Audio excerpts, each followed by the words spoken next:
Salah satu klaim besar umat Islam yang mengguncang sejarah, bahwa Yesus tidak benar-benar disalib, melainkan digantikan oleh orang lain.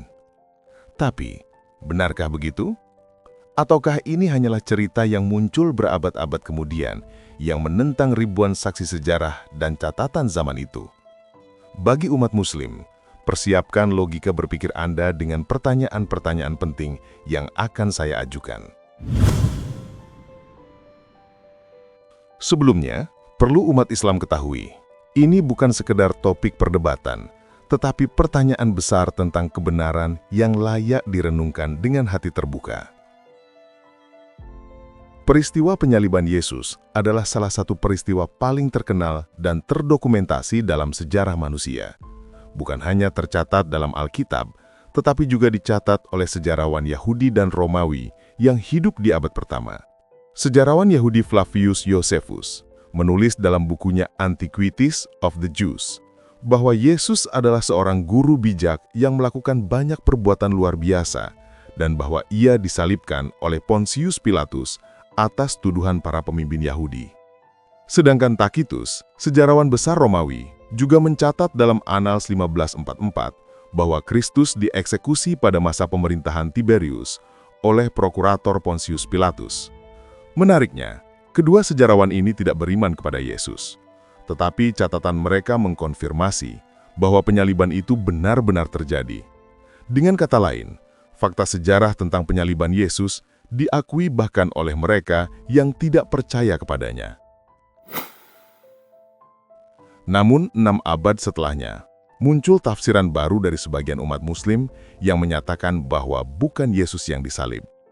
Disinilah muncul pertanyaan besar. Apakah mungkin suatu tafsiran yang muncul ratusan tahun kemudian lebih dapat dipercaya daripada catatan saksi mata yang hidup pada masa Yesus hidup? Di sini saya ingin mengajak umat Muslim merenung bukan dengan emosi, tetapi dengan akal sehat dan logika sejarah yang valid.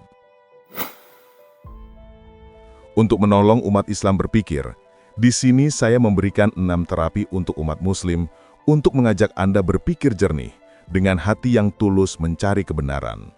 Sekarang, mari kita uji kebenaran klaim ini bukan dengan emosi, tetapi dengan akal sehat dan logika sejarah yang valid. Renungkan pertanyaan-pertanyaan ini satu persatu, dan biarkan kebenaran berbicara sendiri. Pertanyaan yang pertama, apakah masuk akal mempercayai catatan atau tafsiran yang muncul 600 tahun setelah peristiwa penyaliban Yesus, sementara ribuan saksi mata yang hidup pada saat itu menyaksikan dan mencatat kejadian itu secara langsung? Bukankah itu sama saja menempatkan rumor jauh lebih tinggi daripada fakta sejarah nyata? Coba pikirkan sejenak. Pertanyaan yang kedua, bagaimana mungkin para pemimpin Romawi dan Yahudi yang memiliki kontrol penuh atas eksekusi bisa keliru mengenai siapa yang disalibkan? Bukankah ini sama saja meremehkan catatan sejarah dan otoritas Romawi?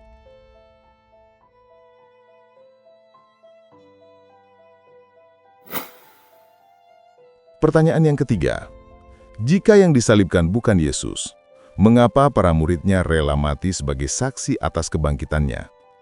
Apakah masuk akal ribuan saksi Yesus menanggung siksaan dan kematian demi kebohongan yang mereka ciptakan sendiri?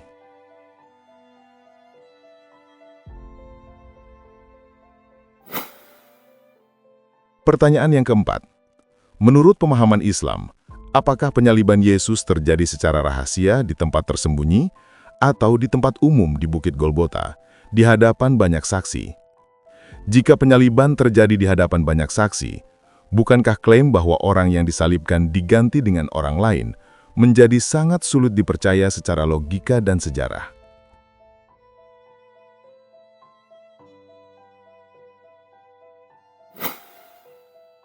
Pertanyaan kelima, apakah masuk akal bahwa semua pihak yang terlibat dalam proses penyaliban Yesus, seperti kelompok Farisi, Saduki, murid-murid Yesus, masyarakat umum, Simon Kirene, tentara Romawi, Imam Kayafas, Pilatus, dan Herodes, secara bersamaan mereka tertipu dan secara bersamaan tidak menyadari bahwa yang disalibkan bukan Yesus.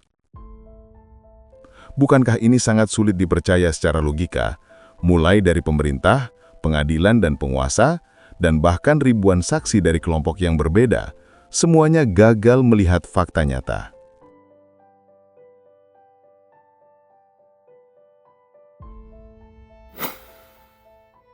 Pertanyaan yang keenam, jika Yesus bukan yang disalibkan dan digantikan oleh orang lain, bukankah itu berarti Anda sedang mengatakan bahwa Allah membiarkan orang yang tidak bersalah menderita dan mati?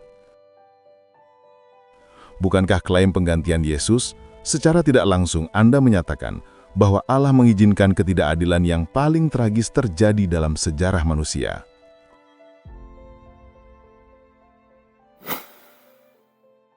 Untuk umat Islam, coba renungkan semua pertanyaan ini dengan jujur.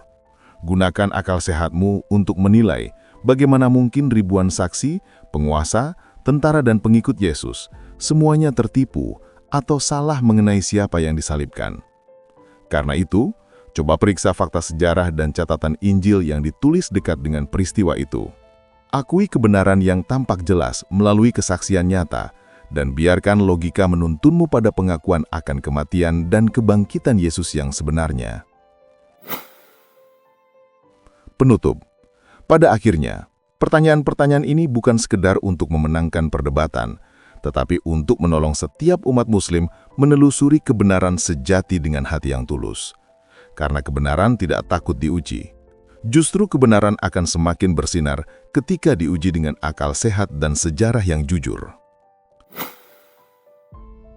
Jika penyaliban Yesus benar-benar terjadi, sebagaimana disaksikan oleh ribuan orang, dicatat oleh sejarah, dan diakui bahkan oleh musuh-musuhnya, maka kebangkitannya pun bukan sekedar mitos. Maka renungkanlah, wahai umat Muslim. Biarkan hati dan logikamu berjalan bersama.